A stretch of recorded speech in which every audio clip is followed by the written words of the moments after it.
यं शैवासमुपासते शिव इति ब्रह्मेति वेदान्तिनो बौद्धा बुद्ध इति प्रमाणपटवा करतेति न्यायिका अर्हन्मित्यथ जैनशासनरता कर्मेति मीमांसका सोऽयं नो विदधात वाञ्छितफलं त्रैलोक्यनाथो हरिः। श्रीराधे मेरी स्वामिनी मैं राधे जुको दास जन्म जन्म मोहि दीजियो श्री वृंदावन को वास। श्री राधे जय श्री राम। आज हम चर्चा करेंगे कि बहुत ऐसे लोग कहते हैं कि हमारी भक्ति करने का मन ही नहीं होता है, भगवान की पूजन करने का मन ही नहीं होता है, भगवान में मन ही नहीं लगता है। मन क्यों नहीं लगता? बड़ी आश्चर्य की बात है कि भगवान का इंसान का मन, हम मनुष्यों का मन भगवान में ही क्यों नहीं लगता है। अद्भुत बात है। अन्यत्र की बातों में हम मन को लगा रहे हैं, अन्यत्र की बातों में हम जा रहे हैं। अगर जो कहीं किसी की कोई बात हो रही है उसमें मन लग रहा है, लेकिन भगवान के ही कीर्तन में, भगवान के ही भजन में, भगवान के ही नामों में मन क्यों नहीं लग रहा है? सबसे आश्चर्य की बात है। आजकल के जमाने में, इस जमाने में बड़ी अद्भुत बातें हैं कि सिर्फ अगर जो भगवान की बातें आती हैं तो लोगों को ऐसा लगता है कि उनका मन ही नहीं लग रहा है। एक श्लोक में बता रहे हैं कि अत्याहारः प्रयासश्च प्रजलतो नियमाग्रहः जनसंगश्च लौल्यं च षडघर्मभक्तिर्विनश्यति।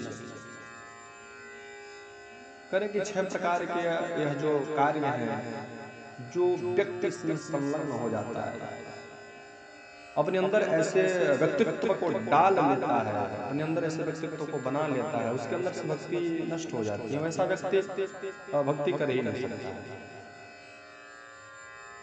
बता रहे हैं कि अत्याहार प्रयासश्च, करे कि अत्याहार मतलब वो अत्यधिक भोजन करना नहीं, अत्यधिक धन संग्रह करना। जैसे अत्यधिक धन संग्रह करने में जो व्यक्ति लग जाएगा, या अत्याहार अधिक भोजन करने के लालयित हो जाएगा कि मतलब इस चीज में आज यह भोजन किया, कल वह भोजन किया, तमाम प्रकार के भोजनों की क्रियाओं में अगर लग जा रहा है, ऐसे व्यक्ति के बारे में बता रहा है। या अत्यधिक धन संग्रह करने के बारे में जो व्यक्ति लग जा रहा है। अत्याहार प्रयासश्च, जो कार्य हमसे न हो पाए। प्रकृति ने सबके लिए एक विशेष व्यवस्था बना दिया और उस व्यवस्था पे ही इन लोगों को, इंसानों को व्यवस्था बनाना चाहिए। जो कार्य हमारे बस की नहीं हो पा रही है तो आप निरंतर उसी कार्य को करिए कि जो व्यवस्था कर भगवान की इच्छा है कि आप अगर जो साइकिल से ही चलें तो व्यवस्था पे ही रहना चाहिए साइकिल से। अगर जो अन्यत्र उसके इंसान अन्य चीजों के बारे में सोचेंगे तो आप परेशानी आपकी बढ़ जाएगी। तीसरा कह रहे हैं कि अत्याहार प्रयासश्च प्रजल्पो नियमाग्रहः, प्रजल्प करने वाला व्यक्ति। प्रजल्प करना एक तरह से ऐसे मान लिया जाए कि अगर जो चौराहे पर बैठे हैं या कहीं किसी की दुकान पर बैठे हैं या लोगों के बीच में बैठे हैं, तो आजकल प्रजल्प का ही जमाना हो गया। मतलब भगवान का संकीर्तन न करके, भगवान के गुणों को न गा करके, अच्छे व्यक्ति के बारे में न बात करके हमेशा दूसरों के व्यक्तियों के बारे में किसी की बुराई करना, किसी की व्यवस्था को देखना, किसी के बारे में ऐसा सोचना, प्रजल्प करना, अन्यत्र की बातें करना, भगवान की बातें न करना, भगवान का संकीर्तन न करना, ऐसे व्यक्ति के बारे में कह रहे हैं प्रजल्प। अत्याहारः प्रयासश्च प्रजल्पो नियमाग्रहः, जो नियम का आग्रह न करे, जो नियम पे न चले, जो हमारे पूर्वजों के पद चिन्हों पर न चले, वह व्यक्ति परेशान ही रहेगा, वह व्यक्ति भक्ति कर ही नहीं सकता। मरकटी भक्ति करेगा, थोड़े देर अगरबत्ती दिखाएगा, फिर उसके मन में तमाम प्रकार के विचार आएंगे, उस विचारों पे चिंतन करेगा। यह माना जाता है कि अगर कोई 10 मिनट भी भगवान 10 मिनट 5 मिनट थोड़े देर ही बैठा जाए तो जो हमारा मन है, सूक्ष्म शरीर, स्थूल शरीर और कारण शरीर, तीनों शरीरों के साथ बैठा जाए, यानी कि हम पूजा में बैठे तो हमारा मन कहीं और रहे, शरीर कहीं और रहे, तो यह माना जाता है कि जितने देर आप घंटा से मतलब नहीं रखता है कि आप 4 घंटा पूजा किए भगवान का, नहीं, 1 मिनट भी अगर जो बैठे और अपने मन और चित्त दोनों भगवान के में आपका लगा हुआ है तो उसी को भक्ति कहा जाता है। वह 1 घंटा 2 घंटा बैठने का कोई तात्पर्य नहीं होता है, क्योंकि जितना देर आपका मन जहां लगा हुआ है वही मन ही आपका विशेष अवस्था बनाता है। नियमागर जनसंगश्च लौल्यम च, और कह कि जनसंग, ऐसा जनसंग नहीं करना चाहिए जिन जनसंग में कोई सत्कर्म न होता हो, धार्मिक अनुष्ठानिक यज्ञिक कार्यों को न कराया जाता, वैसे जनसंग से क्या मतलब, ऐसे जनसंग को छोड़ देना चाहिए। और जो व्यक्ति इस जनसंग में संलग्न रह रहा है, कर रहा है, ऐसे व्यक्ति के अंदर से भी भक्ति नष्ट हो जाती है। लौल्यम च, और लास्ट में बता रहे हैं कि लालच, जिस व्यक्ति, जिस मनुष्य और जिस प्राणी के अंदर लालच नाम रूपी व्यक्ति व्यवस्था बन जाती है, वह जिंदगी भर भटकता ही रह जाएगा इधर उधर, और उनको देख करके उसकी व्यवस्था पे देख लेना, अरे भाई उनकी बड़ी अच्छी व्यवस्था चल रही है, हम भी ऐसे कर ले, उनकी व्यवस्था पे जाकर के उनकी व्यवस्थाओं को देखना। षडहर भक्तर विनश्यते, 6 प्रकार के कर्म जो व्यक्ति अपने अंदर सम्मिलित कर लेता है, अपने अंदर उसको डाल लेता है, वह व्यक्ति के अंदर से भक्ति खत्म हो जाती है, सडनली खत्म, व्यवस्था उनकी बन जाती है अचानक। वह व्यक्ति लाख चाह करके भी भगवान का पूजन अर्चन वंदन नहीं कर सकता है। भगवान की पूजन करने के लिए अपनी व्यवस्था जो हमारा बनाए हैं कि चले भाई ठीक है, अगर इतनी व्यवस्था में ही भगवान को हम लेकर के रहते हैं। गीता में भगवान कह रहे हैं कि पत्रम पुष्पम फलम तोयम जमे भक्त्या परीक्षति, और शास्त्र अन्यत्र शास्त्रों में भी बताया गया है कि भावम क्षंति देवता, आडंबरता और दिखावा के भूखे भगवान नहीं होते हैं।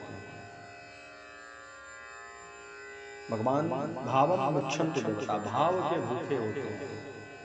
तो व्यवस्था अगर जो बन रही है एक पत्र का, तो भगवान के पास एक पत्र लेकर के चला जाए, एक पुष्प की बन रही है तो एक पुष्प लेकर के चला जाए, एक फल की व्यवस्था बन जा रही है तो एक फल की व्यवस्था को लेकर चला जाए, नहीं बन पा रहा है तो थोड़ा सा जल लेकर के ही भगवान के सामने रहा जाए। जिनमें भक्त्या परीक्षति, भक्त के जिसमें इच्छा हो जाती है प्रभु प्रसन्न हो जाते हैं। तो कोशिश किया जाए आडंबरता और दिखावा में नहीं, जितनी हो सके उतनी। सर्वप्रथम तो भगवान के पहले नामों को लेना सीखना चाहिए, भगवान के गुणों को गाना सीखना चाहिए। जैसे जैसे इसमें आपकी व्यवस्था बढ़ती जाएगी, संलग्नता बढ़ती जाएगी, वैसे वैसे आपके ऊपर कृपा होती जाएगी, और जब कृपा होती जाएगी तो आप पहले 10 मिनट बैठेंगे, फिर 15 मिनट बैठेंगे, फिर सबसे सर्वप्रथम तो बैठने की क्रिया को सर्वप्रथम करना चाहिए। एक आसन पर मैं कितना देर बैठ सकता हूँ, पहले आसन को जीतिए, और इस 6 कर्मों से कोशिश करना चाहिए कि दूर रहना चाहिए। अत्याहार प्रयासश्च प्रजल्पो नियमाग्रह जनसंगश्चलौल्यं च षड्भिर्भक्तिर्विनश्यति। तो 6 प्रकार के जो कर्म बताए गए हैं वो उन कर्मों से थोड़ा दूर ही रहना चाहिए। हमारे गुरुदेव तो कहते हैं कि संसार में रहिए, मैं ये नहीं कह रहा हूं कि संसार से आप दूर चले जाइए, और संसार में रहना पड़ेगा, लेकिन संसार में रहिए किस प्रकार, जिस प्रकार जल में अगर जो घी की एक बूंद डाल दिया जाए तो उस जल पे तो रहता है, वह जल पर घूमता तो है लेकिन उस जल में मिलता नहीं है। उसी प्रकार की उस घी के बूंद की तरह ही जल पर रुके रहिए, संसार में रहिए लेकिन संसार से मिलिए मत। और अगर जो हम उत्तम श्रेणी की भगवान की कृपा पाना चाह रहे हैं तो इन 6 कर्मों से हमको दूर रहना होगा। जय श्री राम, श्री राधे, राधे श्याम।